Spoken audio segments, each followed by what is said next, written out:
Hey, Rose. What's up with being out until this late? What are you thinking?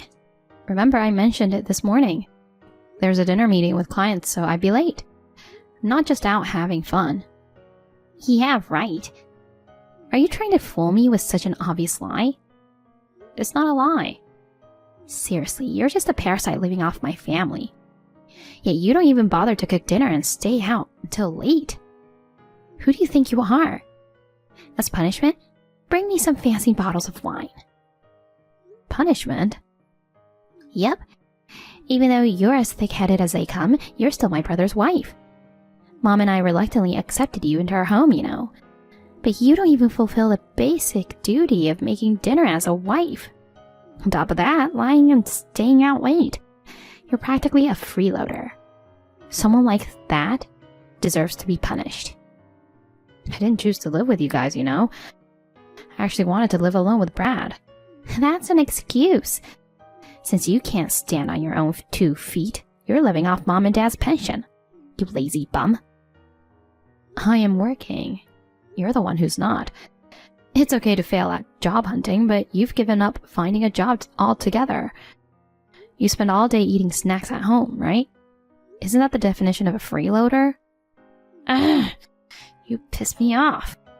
I'm telling Mom. Go ahead. Do as you wish. Rose, I heard everything from Faye. Don't you think that was a bit rude? You mean her? No, not her. You were rude. But you don't have to answer. I got it from your response. You're despicable. I ended up making dinner because you bailed. Making your mother-in-law do housework? What a terrible in-law you are. I have a job and social commitments at work. So sometimes I come home late and can't cook dinner every day. We talked about this when we decided to live together, right? No matter what, as a wife, shouldn't you strive to be back home by dinner time for the family's sake? Even George and Brad complain if it's not your cooking. That's because your cooking is awful. Hush! Stop insulting me and Faye. Have you forgotten that you're basically living off us in this house? Living off you? I pay rent, don't I? I also contribute to groceries and utilities. So what? Excuse me? You're able to live with us only with our permission. Don't act all high and mighty about paying rent when you're only paying half. And then not even doing housework and gallivanting around till midnight. Who do you imagine yourself to be? We don't need a freeloader who neglects housework. Say that to Faye then. Isn't she the real freeloader? She doesn't pay rent or anything and relies entirely on you and George. She's different. How? She's my daughter. On the other hand, you married my son, so we've been accommodating you as part of the family. Essentially, you're a stranger with no blood relation to us. We welcomed you into our family and let you live with us. You should be grateful and show some respect. I can't believe you don't understand such common sense. I shouldn't have allowed Brad to marry a low-income high school grad like you. Is that low-income high school grad a comment also from Faye? It seems mother and daughter share the same vocabulary when they insult people. Ugh. Wow, that reaction is the same. Ugh, what a mistake.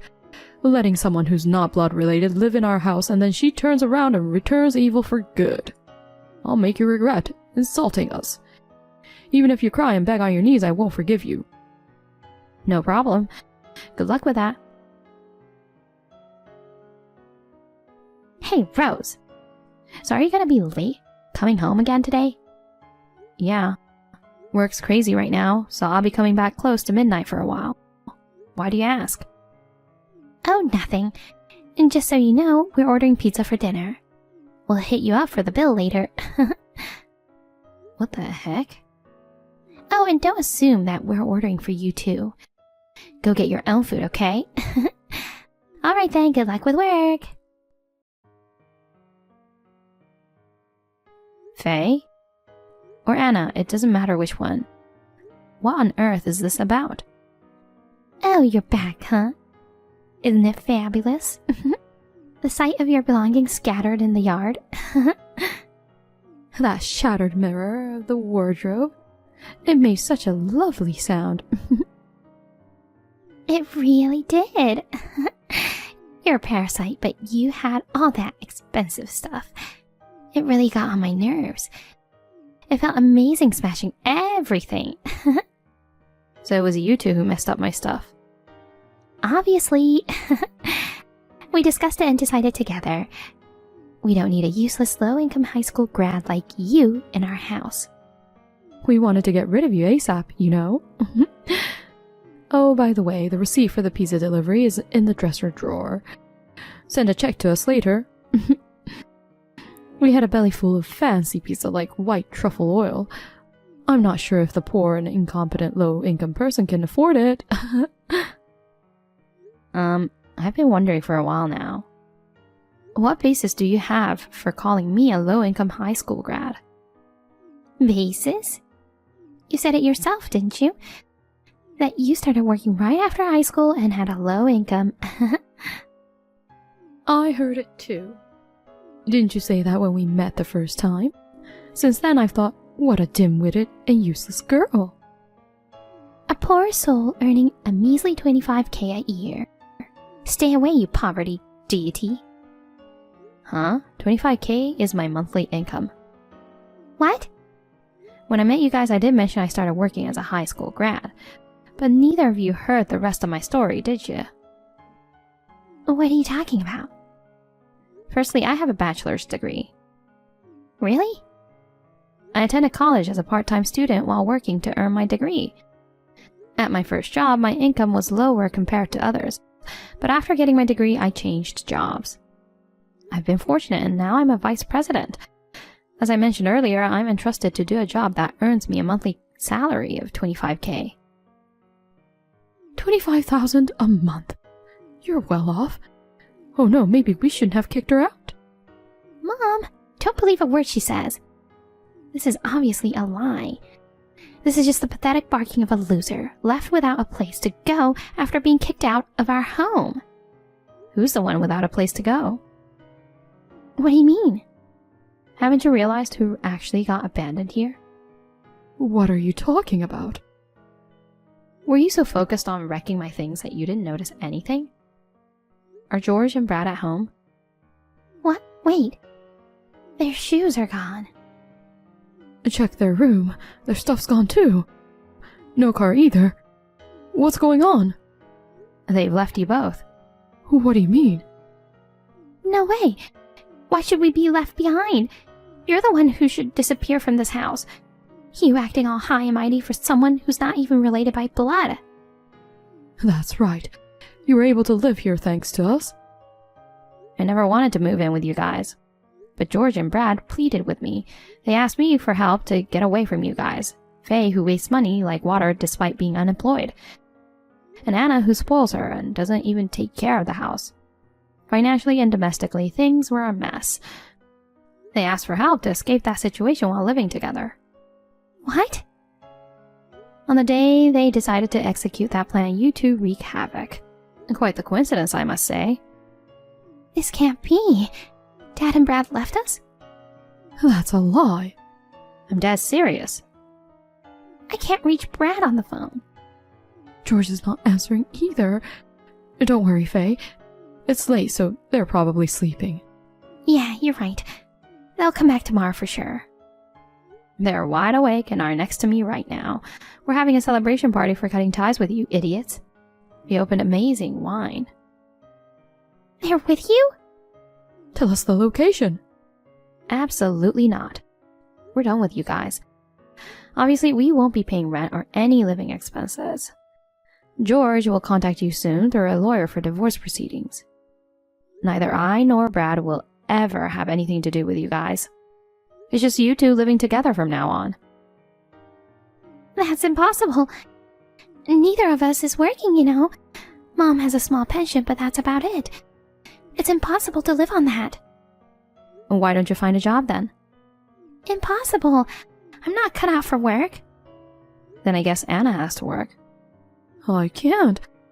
I'm 66 this year, you know. There are plenty of people who work at that age. It's impossible. I've never worked before. I got married right after graduating from school. Oh, so that's why you defended the jobless Faye so much. You've never worked either.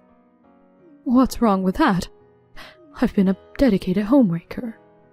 But you're terrible at cooking and chores.